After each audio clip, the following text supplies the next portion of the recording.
Qabsoo gootichi waraana bilisummaa Oromoo gaggeessaa turuu humnoonni Impaayera Itoophiyaa keessatti tuulanii fi mootummaan biyyattiidhaa xiqqeessee ilaalaa kan ture ta'us garuu ammaan tana jabaachuudhaan hanga masaraa mootummaatti galaa jiraachuun yaaddoo guddaa itti uumuudhaan sodaa guddaa kan itti uumee jiratu gabaasonni miidiyaalee addunyaa akkasumas gabaasonni qaamonni mootummaa keessa beekan ifatti himanilleen ifatti saaxilaa jira.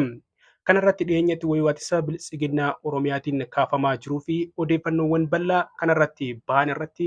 wanta isinitti himnu bal'inaan walitti qabannee harka qabna. Odeessa keenya gama biraatiin ammoo gareen faannoo wal gurmeessuun magaalaa Finfinnee keessatti miidhaa manneen barnootaa akkasumas ilmaan Oromoo raggaa jirtu wajjin wal qabsee qondaaltonni bilisiginnaa Oromiyaa dhimma alaabaa fi faaruu Oromiyaa manneen barnoota magaalaa Finfinnee irratti sodaachuudhaan ejjennoo isaanii jijjiiraa akka jiran namoonni keessa beekan waan himan qabanii kanarratti illee wanta dhaga'uu qabdan jennu walitti qabannee harka qabna. Kabajamtoota hordoftoota keenya kunniin qabxiilee hangafoota oduu keessa tanaa keessa isaan muraasaa hanga dhuma sagantaa keenyaatti nu faana turaa jechaa oduu isaa tanaa kan isinitti mo'an of beeksa baatiin. Nageenya keenya kan jaalalaa bakkuma jirtanitti isin haa ga'u. Namoonni miseensa YouTube chaanaalii keenyaa hin ta'in oduu fi sagantaan nuti hojjennu yeroodhaan akka isin bira ga'uuf subscribe godhuu hin dagatinaa. Nu jajjabeessuudhaaf ammoo laayik, koomentii, sheer godhaa jechaa gabanumaan gara bal'ina oduu keenyaatti isin dabarsinaa.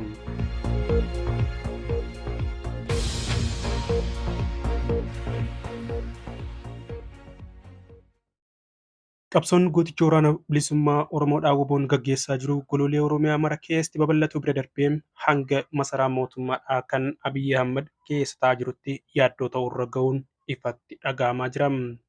Taatileen adda addaa kallattiidhaan nuti gabaasa adda addaatti isin biraan gahaa turrus miidiyaaleen gurguddaan hedduun kanneen akka BBC ammoo dhimma kanarratti ragaa ba'uun odeeffannoowwan dhiyeessaa jiraachuun mul'ataa jira. Biyya Itoophiyaadhaa muddamni siyaasaa fi eenyummaan wal qabatee rakkoo nageenya hamaa ta'e kanatti walitti bu'iinsi naannoo bal'aa Oromiyaadhaa fi qe'ee ministeera muummee Abiyyi Ahmaditti taasifamaa jiru garmalee kan dabalaa jiru ta'uun gamanumaan saaxilamaa jira.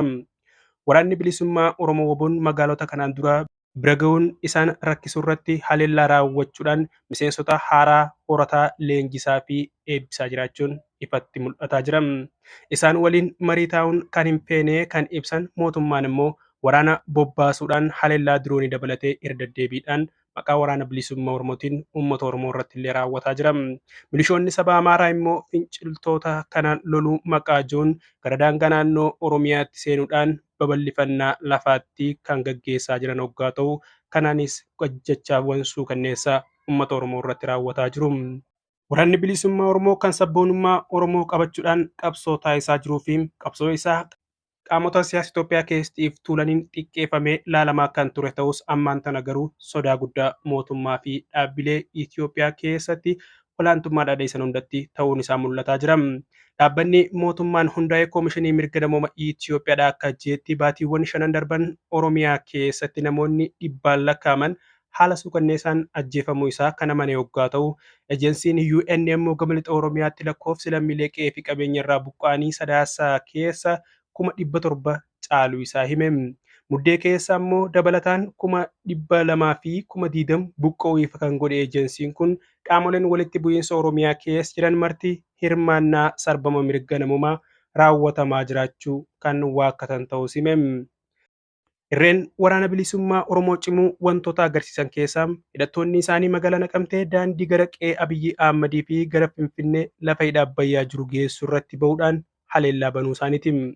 Mootummaan akkuma yeroo kaanii haleellaa magaalaa Naqamteetti dhaqqabe irratti waan dubbate tokkollee kan hin qabne ta'us haa ta'u malee WBO'n mana hidhaa keessaa hidhamtoota siyaasaa hiiksisuu fi humnoota diinaa irratti injifannoo guddaa goonfachuu hima. Jiraattonni naannichaa yaada miidiyaaf kennan ammoo akka jedhanitti dhukaasni loltoota mootummaa fi waraana bilisummaa Oromoo gidduutti taasifameen lammiileen nagaa lubbuu dhabuu kan himan hoggaa ta'u waan walitti hin qabamneef lakkoofsi waliigalaa namoota dhumanii akka malee guddaa ta'uu dubbatani. Haleellaa guyyaa dilbataa dhaqqabeen jiraataan magaalaa tokko ilma umrii waggaa 27 ta'ee fi dubartii ganna 16 barumsa qaxalee taate humnoota mootummaatiin dhabuu kan hime hoggaa ta'u waldaa dhaquudhaaf hirriba kaanee turre garuu dhukaasni ala jiru waan hammaateef lamaan kutaa ciisichaa keessa osoo jiranii akka ajjeefamanii fi ajjechaan kun humnoota mootummaatiin isaan irratti akka raawwate himam.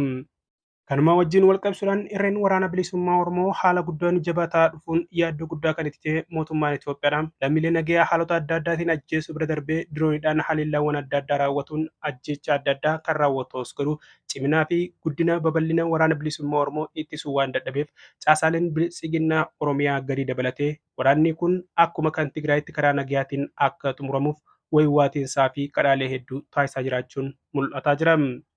Addattuu haleellaan diroonii baay'inaan gara kaaba Itoophiyaatti yeroo Tigraay wajjin walolan taasisan waraana gubbaatti kan ta'e waggaa ta'u kan Oromiyaa keessatti deemaa jiru ammoo uummata nagayaa irratti ta'uun isaa ifatti saaxilamaa kan jiru waggaa ta'u lola gara kaaba Itoophiyaa karaa nagayaatiin xumuraa kana ammoo gonkumaa lolaan xumuruun kan hin danda'amne ta'u itti amanaa kan jiran waggaa ta'u ammas osoo hin fedhin ammoo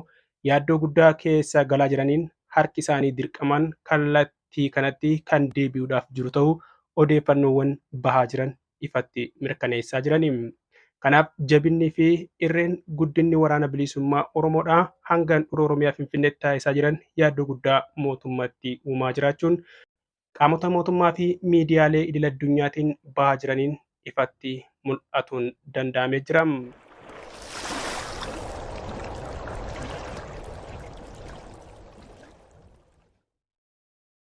Odeeffannuma gama biraa miidhaa faannoo Amaaraatiin Oromiyaa keessa deemaa jiru wajjin wal qabatee ba'aa jiruun gareen faannoo kun wal gurmeessuun magaalaa Finfinnee keessattis tarkaanfilee adda addaa ilmaan Oromoo akkasumas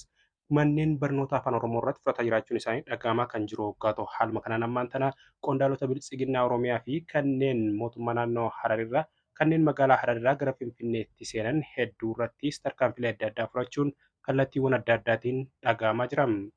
Gareen faannoo Amaaraa magaalaa Finfinnee keessa wal gurmeessuun jabaatee deemu kanaan sodaachuudhaan bilisiginnaan naannoo Oromiyaadhaa dhimma alaabaa fi faaruu Oromiyaa manneen barnoota magaalaa Finfinnee keessa irratti ejjennoo isaanii jijjiiraa jiraachuutu himamaa jira. Gartuuleen siyaasaa Amaaraa afaan Oromoo afaan hojii magaalaa Finfinnee akka hin taane dabalatee dhimmoota garaagaraa magaalattii irraa Oromoo ittisuudhaaf waajjira Abiyyi Ahmeditti deddeebi'aa jiraachuun himamaa kan jiru waggaa ta'u qondaalonni bilisiginnaa Oromiyaa waca caasaalee faannoo Amaaraa magaalaa Finfinnee keessa jiran kanaan rifatanii manneen barnoota magaalaa Finfinnee keessatti alaabaan Oromoo akka hin baanee fi faaruun Oromiyaadhaa akka hin faarfamne dho'isaadhaan hambisuudhaaf kan jiran ta'u qondaalli olaanaan mootummaa tokko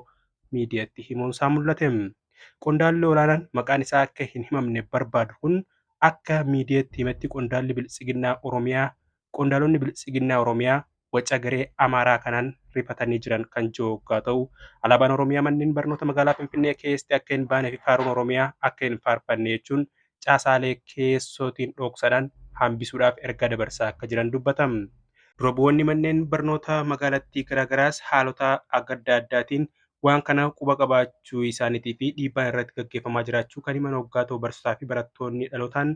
Oromoo ta'an alaabaan Oromiyaadhaa akka bahuu fi faaruun Oromiyaa akka manneen barnootaa Finfinneetti faarfamu aarsaa guddaa wayita kafalaa jiranitti hooggansi bilisiginnaa Oromiyaa ta'an ammoo kutannoo dhabuu fi waca gartuulee Amaaraa kanaan rifachuudhaan asii fi achi raafamaa jiraachuun isaanii isaan akka malee kan aarse ta'uun mul'ataa jira.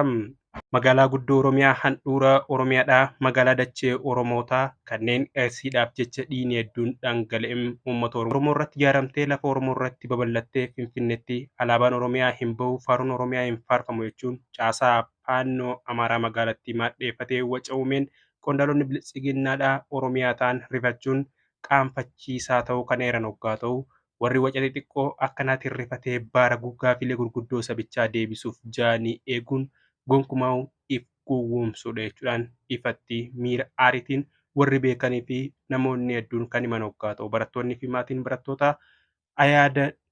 barattootaa dhimma kana quba qaban ammoo uummanni Oromoo faayidaa addaa heera irra jiru akka mirkanaa'uuf eegaa jiran